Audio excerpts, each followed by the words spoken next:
Hello guys, S2W here with your next casual consumer's perspective review. In this video, I will be covering a somewhat recent silhouette that Nike has debuted around the beginning of this year in 2018. Inspired by a sneaker design that was used in the Nike Breaking2 Marathon project in 2017 that never officially made its way available in the global market, today I have the Nike React Vaporfly Flyknit here for a review. Long story short, in 2017, Nike created a new silhouette called the Zoom Vaporfly Elite, using their newest cushioning at that time called the ZoomX, and were only given to athletes in hopes that they would break a marathon record by running sub 2 hours. For those curious, the record was unfortunately not broken, but in the end, 3 new silhouettes were created in celebration of their non-official world record, with one of those silhouettes using the same cushioning technology as the one used in the marathon, becoming the Nike Zoom Vaporfly 4%. However, the original runner used in the race was never released into the public, but now it seems like Nike has brought the legacy of that silhouette over to this Vaporfly Flyknit, featuring a close visual resemblance with the incorporation of their latest cushion technology of 2018, the React foam. How are these sneakers in hand? Let's take a closer look at these sneakers.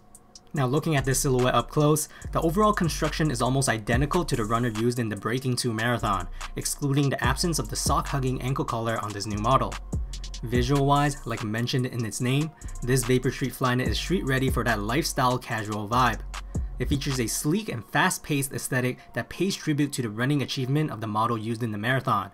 Made out of Flyknit material, which is Nike's own knit construction that will deliver a comfortable sock-like fit, you bet the upper is flexible and breathable as well, as seen by the perforations all over the toe box and body of the material, with a more apparent view from inside out. By touch, Flyknit is not particularly stretchy, but it does occasionally expand elastically, especially around the sock collar, which on this model stays true to most other Flyknit uppers. Additionally, this upper is embedded with a stretchy perforated knitted tongue as well, labeling this upper with a one-piece construction, and further making it as sock-like as possible. The tongue is also perforated extensively as well, allowing our feet to keep cool easily. On top of this tongue, we'll see it laced up with its corresponding tonal flat laces that threads through the knitted eye stays of the shoe. So whenever we tighten up the laces, the sides will shrink and mold around our feet quickly. Of course, we can't miss the Nike swoosh branding of this sneaker, as the lateral side feature a large check mark that fully extends all over the upper and onto the midsole as well, whereas on the medial side, we will see a small one near the collar of the shoes instead. On the topic of the midsole, the shape and design essentially imitates the Zoom Vaporfly Elite with its genie lamp and pointy design. However, on this model, they have scrapped the ZoomX midsole cushioning and instead replaced it with their newest cushioning of 2018, React. For those who don't know, React is a very responsive, compressive, and lightweight foam that feels spongy and bouncy on feet, first majorly released in the Epic React Flyknits. Appearance-wise, this colorway features a nice gradient fade with black dots at the back area to create a fancier look, with a universal fine texture engraved line pattern running across its soft surface. Then at the back of the shoes, they have implemented a heel tab that will help us put on the sneakers more easily, adhered on a thin overlay with a reflective sheen. Around the ankle collar and heel of the shoe, they've added some padding at specific spots to increase the comfort at the back too, which is always a nice supportive touch. Taking a look inside the sneakers, these shoes also come with glued down insoles that help with impact absorption, branded with the Nike Sportswear logo right on the surface. As for the wall lining, the Flyknit at the back is reinforced with an internal heel counter to give some structure. We will also see the puffy padding bulging internally as well for heightened comfort, but don't expect it to offer the greatest stability as it is still thin and forgiving. Lastly, flipping the shoes over, we will see they have added a durable rubber plate on the outsole forefoot and sections of the heel area for traction. This rubber will definitely give durability, which is something that's lacking in the original exposed Epic React Flyknit's outsole. However, some of the midfoot and hindfoot area of this outsole where the Nike swoosh is still exposed raw React foam though, which I guess will still allow the foam to expand and contract just as responsively as the Epic React Flyknits at those areas. Anyways, here are some Nike React Vaporfly Flyknit fit footage.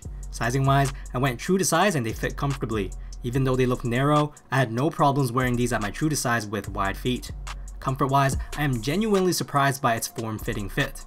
The upper is your typical Flyknit upper, so if you're a fan of flexible and breathable shoes, this Flyknit does the job well just like many other Flyknit models. However, what's shining on this pair is the cushioning. Exposed React foam was just introduced early this year in 2018, and in my opinion, if you want a nice casual shoe to both walk and run in, React is absolutely amazing coming from Nike's products. However, the initial Epic React Flyknit model just looks really athletic or sporty in general.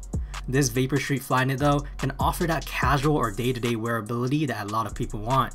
Also, what's interesting is that the React foam on this pair is a lot thicker as well, increasing the overall bounciness and compression that could be felt way more than wearing the thinner Epic React Flyknits.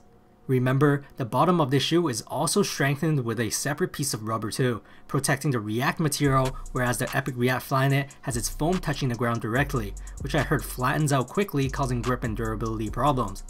Although I don't think the traction pattern on this shoe is that well either, but at least the React foam will be way more protected.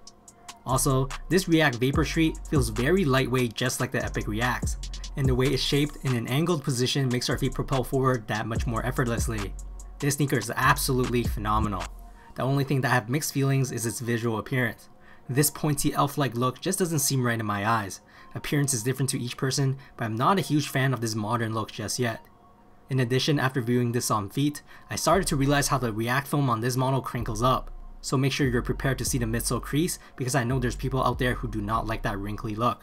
Stability could also be an issue on this model as well, as the outsole is structured narrowly at the midfoot area.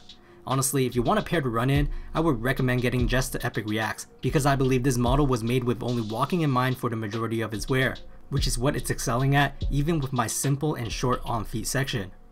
Price wise, these were $240 Canadian before tax, $40 more than an Epic React Flyknit, and the same pricing as its competitor, the popular Adidas Ultra Boost here in Canada. To be honest with you, I think this shoe is probably the most perfect competitor to the Ultra Boost right now in terms of comfort. Although the React's compression is still a tiny bit stiffer, the bounciness still feels right. The only thing is that the Ultra Boost can be used both for walking and running safely with its wide outsole, but for these Vapor Street, running is a stretch and might not be as safe with its outsole narrowness. But if you want a casual day-to-day shoe with superb cushioning that's not Boost right now, you should definitely give this lightweight and plushy model a try. As always, throw me some likes if you liked this video, and let me know in the comments if you knew about this shoe or slept on it like me. That's it for today. S2W signing off.